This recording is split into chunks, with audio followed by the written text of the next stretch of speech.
can stand up here. I told Jonah, once I come up, I'm never going to come down unless it's time to come down already, unless there's a fire or something. I was reading psychology today. I don't know why I was, but I was reading an article from it, and then I'm not going to tell you the name of the article, but I kind of saw some other articles, and it was talking about runaway brides. And it kind of struck me because there's so many weddings that are going on right now. Chona's co-worker is getting married today, and then there was a wedding last night from Kuya Boy's family, and then little Jerome, who's not little anymore, he grew up and got married, and he married a nice Korean girl. And so apparently, not apparently, but I was told that his whole ministry at UC Irvine is wonderful, and they all showed up, and there's so many college students, and they were all there, and so it's wonderful to hear that. And then I know that my nephew is getting married in a couple of months. But I was wondering about runaway brides, and so I was reading this article from Psychology Today, and they said there are 3 reasons why brides run away. Now, those of you who are married already, it's kind of too late to be doing that. I was looking at Christine. Not that I'm looking at Christine and looking at Fiji and Lovely. It's kind of too late to do that. But if there would be a runaway bride, this would have been their reason, one of the 3. The first one is that runaway brides jilt their potential grooms because most of their lives they have always tended to run away from serious problems. So I guess when you get married, it's a serious problem.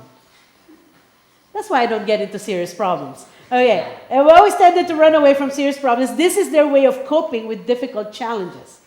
And so men, if your brides run away from you, it could be that. So make sure that they don't run away from serious problems when they were growing up and when they're single. Other brides, number 2, other brides flee at the last minute because they have a commitment phobia. The long-term investment involved in serious committed relationship often makes people more vulnerable. They are terrified that the relationship might fail and leave them stranded or badly hurt. That's also the same as going on a cruise, because that's a huge investment. Also, maybe buying a house or something like that. That, you get terrified and then last minute you cancel escrow and you don't want to go. But houses are okay because you can always sell them. This is a little bit different. The third reason is that other brides take flight because they do not really love their partners. Well, that would be a good reason. At the last minute, they realize they do not want to make a romantic compromise on such an important life decision. And that is why there are these things called premarital counseling, right? Hey, graduate. Thought I'd, put the spotlight on you. And that is why there's such a thing as premarital counseling. And even having premarital counseling doesn't guarantee that you get to know the person well. And so the only guarantee really is what? Divorce? No, that's not the guarantee. What is the guarantee? That is, it's a partner that's been given to you by God. And so, and that's the reason. And the 3, I don't know if there are any other reasons why people run away from getting married. And so when you look at that and you look at you and me as part of the church, we all know that, and we are aware that in the scriptures, the church is referred to as the kingdom and the Savior as the king. But the New Testament has several other ways of referring to the relationship between Jesus and his followers, and some of these are very metaphorical. You've heard of it being the head and the body. You've heard of it being the vine and the branches. Very good. You've heard the shepherd and the sheep. Very good. And all these figures of speech for Jesus, and all of these figures for Jesus, all these figures of speech for Jesus to be called the bridegroom, and the church is the what? The bride is probably the most meaningful to us. To me it is. Maybe because I've never been married and probably never will. But the head and the body, okay. but I can't quite, I can relate to that. That's okay. Vine and the branches, I've never been a plant, unless you have. I've never been a sheep, and I've never been a shepherd. In its truest sense, when we're in, I say a shepherd who takes care of the sheep in the meadows and all that. But for all of these figures of speech, for Jesus to be called the bridegroom and his church the bride is probably the most meaningful to us because we can relate to it. In Mark 2, Jesus said he was the bridegroom. Jesus gave a parable of an impending wedding in which Jesus is obviously the bridegroom for which the people were waiting for. And so he gave that, we're not going to read that, but I'm sure you've read that somewhere, not somewhere, but in the Bible. In Mark in particular, that he was giving this parable, or teaching this parable of an impending wedding. Impending because the wedding has not happened yet. And so the bride is waiting for the groom. Although in our daily lives, in our life as human beings, as we get married traditionally, it's always the groom waiting for the bride. I don't know about you, but how long did you wait for your bride? I'm talking about during the wedding. I'm not talking about how long you waited until you got married, but how long did you wait for your bride? No one can beat my sister. But I was just wondering if anyone can beat that. I mean, hours, we're talking about hours. And some of you grooms, I salute you for waiting that long, or waiting even, it doesn't have to be that long. It can just be like late, to a wedding, like half an hour and all that for waiting. And so here's the parable of Jesus painting this picture of this wedding party, where the wedding in Jesus is obviously the bridegroom, and the people are waiting for him. In one of Paul's letters, in Ephesians in particular, Jesus was mentioned as the husband and the church as his wife. And it's always like that. That is always the teaching that Jesus has given us. Now I want you to turn to Revelation chapter 19, verses 7 to 9. Here's another mention in the New Testament, especially in the last days, where we are being featured as the bride, but more than that, we are being featured to be marrying the Lamb of God.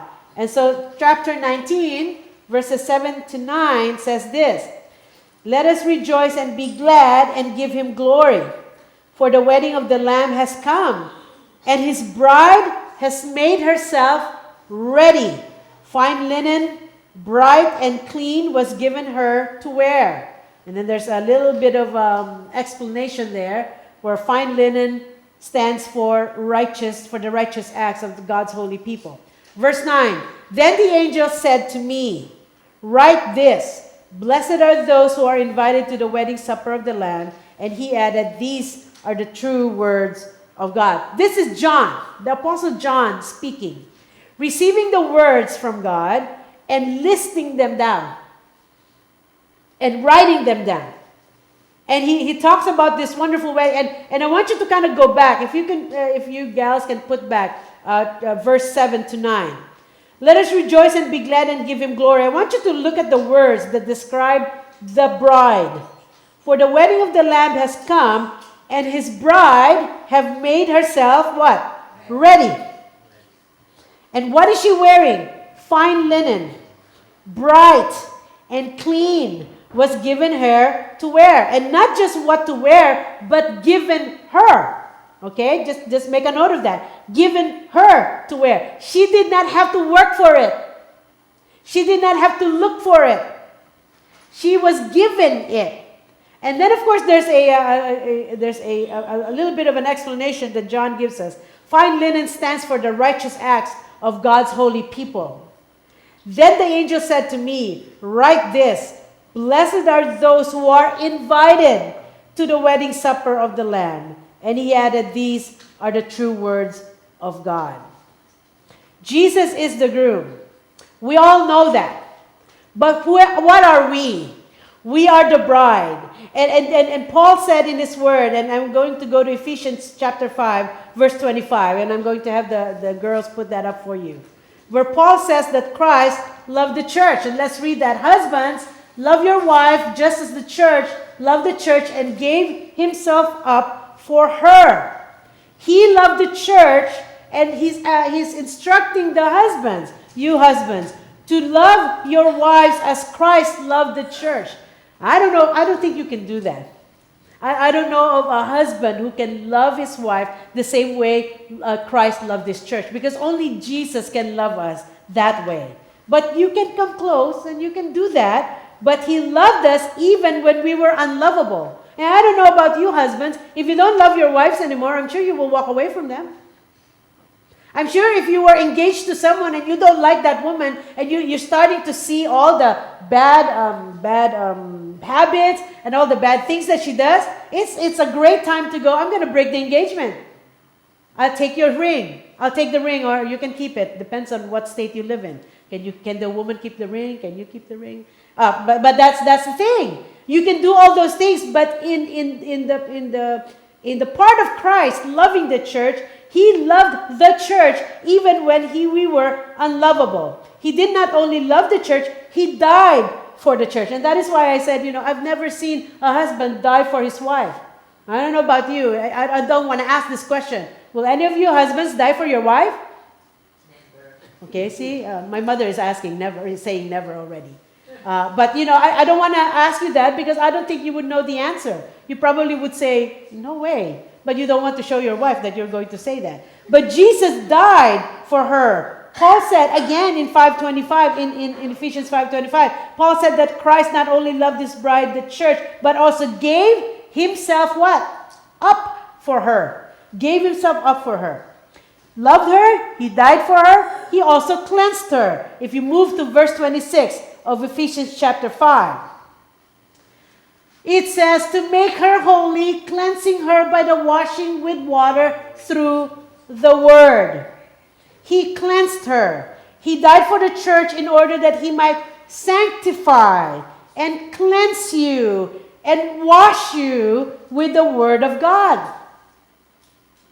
He does not only love you, die for you, cleanse you, he also cares for you. Verse 29, Paul said that Jesus nourishes and cherishes the church to make her holy, cleansing. After all, no one ever hated his own body, but he feeds and cares for it just as Christ does the church. Paul quotes God's words to these words, where it says that he nourishes and cherishes, I cannot say that word, cherishes the church. He also becomes one with her. Paul quotes God's words to Adam, for this cause shall a man leave his father and mother, and shall cleave to his wife, and the two shall become one flesh. He becomes one with her. This speaks of human marriage, but Paul sees something else.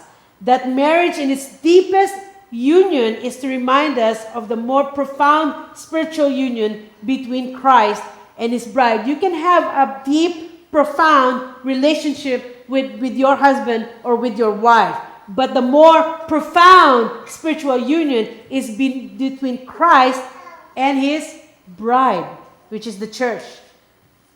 The mystery is great, Paul said, but I speak in regard of Christ and the church.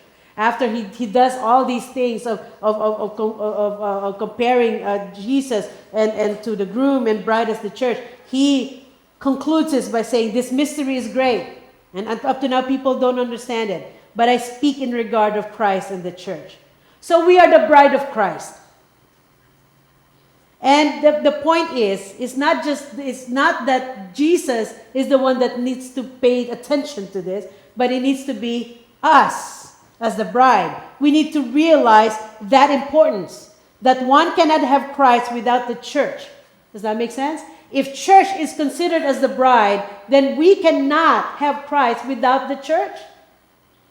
Paul was persecuted because of the church of God. Jesus spoke to Paul when he was on his way to Damascus. And what did he say? Saul, Saul, why are you persecuting the church? Saul, Saul, why are you persecuting the high priest? Saul, Saul, why are you persecuting the poor? Saul, Saul, why are you persecuting me? I am with the church. Whatever is done to the church is done to Jesus, for she is the bride. She must not only realize her importance, and you and I must not just realize our importance as the church, as the bride of Christ, but we must also wear His name. If we are the bride, if you are the bride, you better get used to taking the name of your groom. You guys, when you were young, did you do this? I never did this, but I've seen my classmates do this. They put their name and the last name of their crushes together. Don't tell me you've never done that. Who has never done that? I've never done that. Oh, okay, Josh, you've never done that. Thank you. But every woman has done that. You would take your name and then you would put, J. Bryant, as in Kobe Bryant. And you can put whatever name you want and whoever your crush is for that day, for that week, for that month. But you need to remember that we are taking the name of Christ. Long ago it was prophesied that God's people shall be called by a new name. This was fulfilled when the disciples were first called Christians in Antioch. And one reason my father was so nervous for 7 years after Jeff was born was the normal reason for being nervous for dads. And what is that? No one will continue the name. So those of you who have sons, I'm sure you're happy. Caesar, you need to try again. But you need to. Oh, James, it's not too late too. But it was. My dad was very nervous for 7 years, and after Jeff was born, that no one will ever continue the name Ilano because his daughters will all take their husbands' names. Of course, he didn't know about me. He was ecstatic to have Jerome and Jordan, and I should have told him, "You don't have to worry about it, Ty. I'll carry your name forever. You didn't have to have Jerome and Jordan. You didn't have to have them. I'm okay. I'll continue it." Not only will you wear his name, as a bride, you must not commit spiritual adultery. Paul said, "I am jealous over you with a godly jealousy, for I espoused you to one husband that I might present you as a pure virgin to Christ." That we must not commit spiritual adultery. Not only that we must also bear fruit. In Romans 7:4 it says, "We were joined to one another, even to him who was raised from the dead, that we might bring forth fruit unto God." That is the purpose of the bride. Not to commit spiritual adultery, not to take his name, to be loved by him, to become one with him, that because he cares for us, and that to be able to bear fruit. Finally, she must get ready for the wedding day. And that is why, we go back to Revelation, it says there that for the wedding of the Lamb has come and his bride has made herself ready. Who makes the bride ready? We do. It is not the groom that makes us ready. We do. For the bride has made herself ready. And so up to now, the bride of Christ is simply engaged. Up to now, we are engaged to him. The wedding day awaits, thus the text for today. John saw a vision of the end time in which this was said, "Let us rejoice and be exceeding glad, and let us give glory to him, for the marriage of the Lamb is come, and his wife has made herself ready." This whole thing, this whole sentence that John writes is something very familiar to us when you go to a wedding. As soon as you see the bride appear, as soon as you hear some music that changes, as soon as everyone starts to stand, I get excited, even though I'm not the one getting married. I get excited because here's the bride. Here comes the bride. And so John is saying, "Let us rejoice and be exceeding glad, and let us give the glory unto him, for the marriage of the Lamb is come, and his wife has made herself ready." The bride's splendid clothing was then described as the righteous acts of the saints in verse 8. When Jesus comes again, he will come to present the church to him as a glorious church, not having a spot or wrinkle or any such thing, but that it should be holy and without blemish, and that is from Ephesians. I don't know about you, but when you look at the bride is always spotless. The bride is always perfect. The bride is always, hopefully, the most beautiful girl in the room. That's what they always tell us. So, brides usually don't get very beautiful looking bridesmaids. Why? Because they need to be the best looking bride. I don't know. You don't have to hide these things. It's true. You have to lie about these things. It's true. That you have to be, as the bride, the most beautiful there. I'm saying this over and over again because I want you to realize what that looks like. If you have seen a bride that is so beautiful, make this marriage with Jesus and the church something 10, 100 times, 1,000 times, 1,000,000 times more beautiful than what you've ever seen. The splendid clothing, describing the righteous acts of the saints of the church, is what makes her beautiful. When Jesus comes again, he will come to present the church to himself as a glorious church, not having spot or wrinkle or any such thing, but it should be holy and without blemish, just as the bridegroom, the church, as his bride. He has his characteristics, we have ours, but many times the bride falls apart and finds herself running away. And that is why I was talking to you about the runaway brides. A few years ago, maybe 10, 12 years ago, those of you who were around here in California, or in the United States, remember the 32-year-old woman by the name of Jennifer Wilbanks?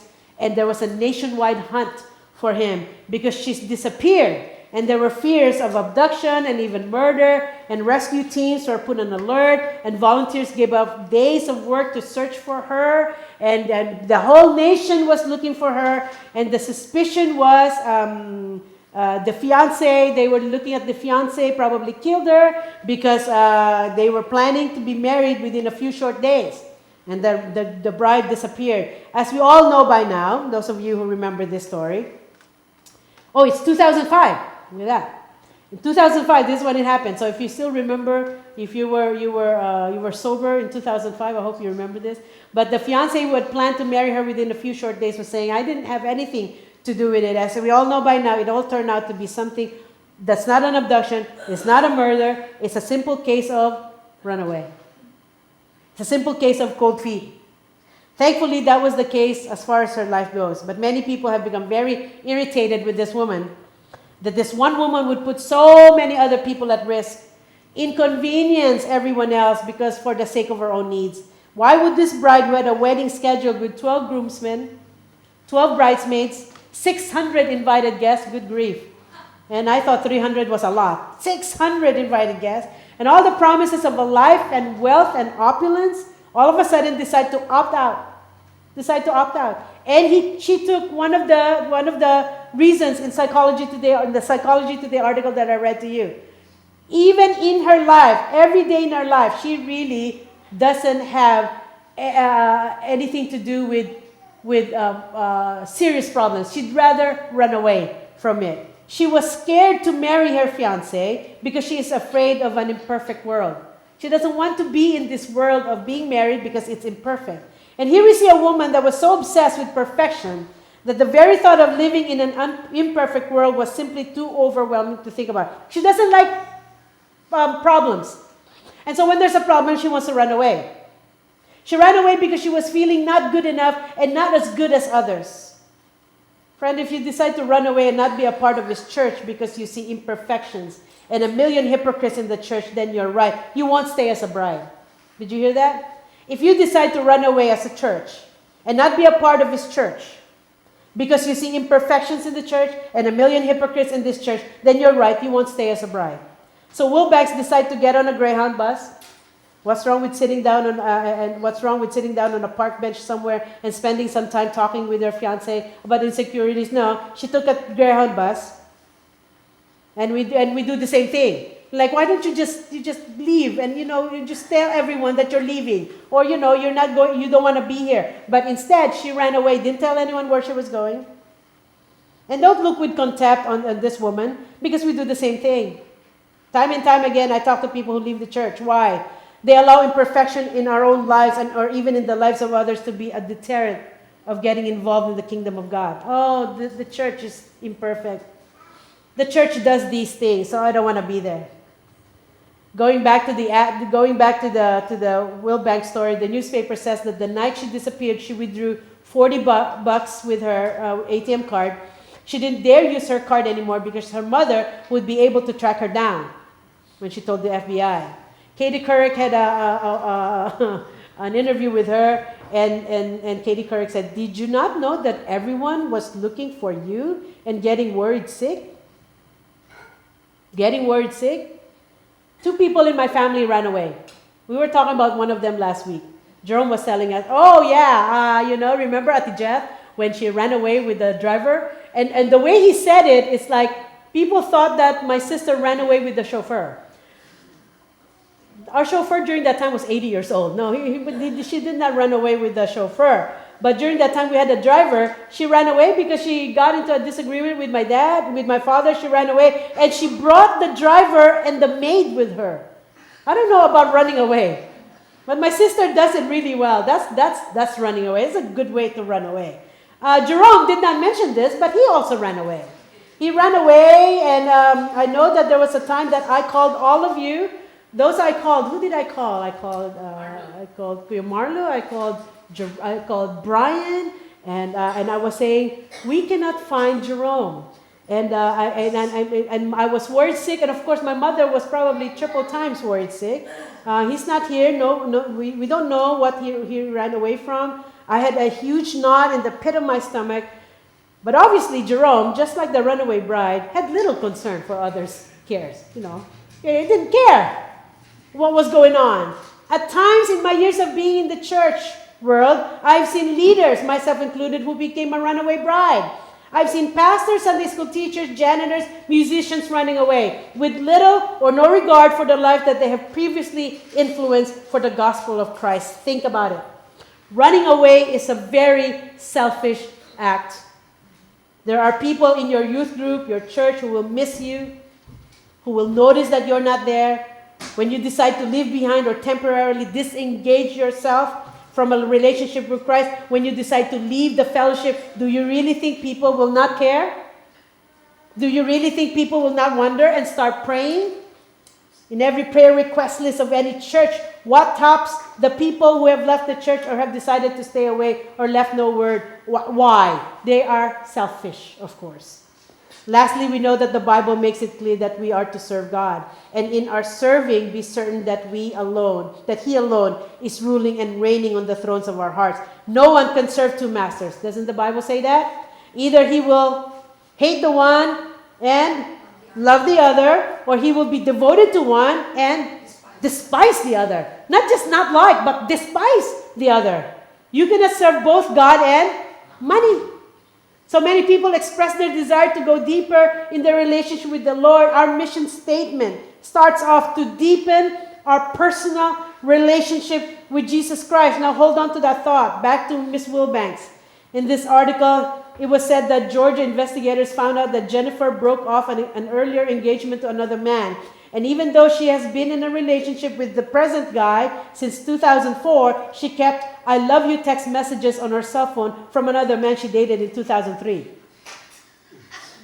I guess one does not have to be a rocket scientist to figure out that this marriage was never going to work. I don't think I would want to marry a man who kept an "I love you" text message on his phone. Man, I don't think you would marry a girl who would keep an "I love you" text message from a former boyfriend of hers. Now let's go back to our heart's desire, to go closer in the Lord, to deepen our personal relationship with Him.